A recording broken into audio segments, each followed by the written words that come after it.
कमरा काले अंधेरे में डूबते ही मिया ने लियो का हाथ कसकर पकड़ लिया।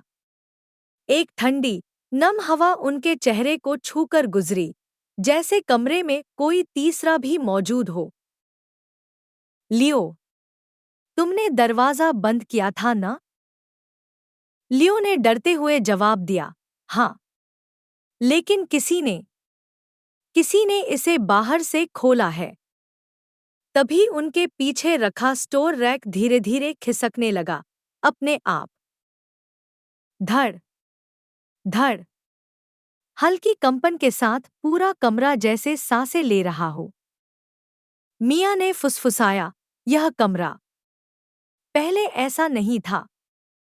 लियो ने उसे अपने करीब किया और कहा, यह वही जगह है जहां मेरी बहन ने कहा था वो मुझे ढूंढ ले।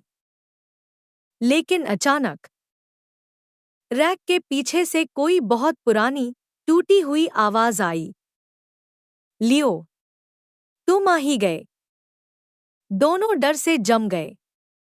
आवाज इंसानी थी, पर उसमें कुछ अजीब, कुछ असामान्य था, जैसे किसी ने शब्दों को खींचकर बोलना सीखा हो। मिया ने कांपते हुए पूछा, ये कौन है? लियो ने जवाब नहीं दिया, क्योंकि वह खुद कांप रहा था। उसी वक्त उसकी जेब में रखा मोबाइल अपने आप ऑन हुआ। स्क्रीन पर फिर से वही मैसेज चमक रहा था, I am behind the room, don't let Mia leave. Mia ने मैसेज देखा तो उसकी सांस रुक गई। लियो, यह मैसेज किसने भेजा? और मुझे क्यों नहीं जाने देना? लियो कुछ बोलने ही वाला था कि रैक अचानक पूरी ताकत से एक तरफ गिरा। धड़ाम। उसके पीछे दीवार पर एक छुपा हुआ दरवाजा दिखाई दिया, जिस पर नेल स्क्रैच और पुराने हाथों के निशान थे, जैसे कोई सालों से उसे अंदर से खुरच रहा हो। दरवाजे के भीतर से किसी के सांस लेने की आवाज आ रही थी, धीमी, भारी और इंसान से अलग। मिया ने पीछे हटते हुए कहा, लियो, हम यहां से भागते हैं। लेकिन लियो की आंखें उस दरवाजे पर जड़ हो चुकी थी। वह धीरे से बोला, मिया, यह दरवाजा मैंने पहले भी देखा है, बचपन में, सपनों में। मिया ने भय से उसकी ओर देखा। क्या? तुमने पहले कभी बताया क्यों नहीं?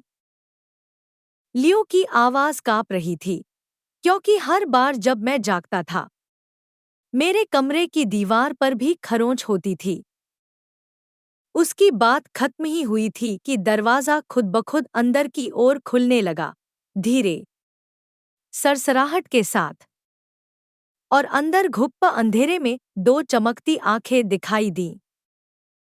अचानक एक ठंडी, पराई आवाज गूंजी, लियो, इस बार तुम अकेले नहीं आए। मिया ने चिल्लाना चाहा, लेकिन उसकी आवाज गले में ही अटक गई।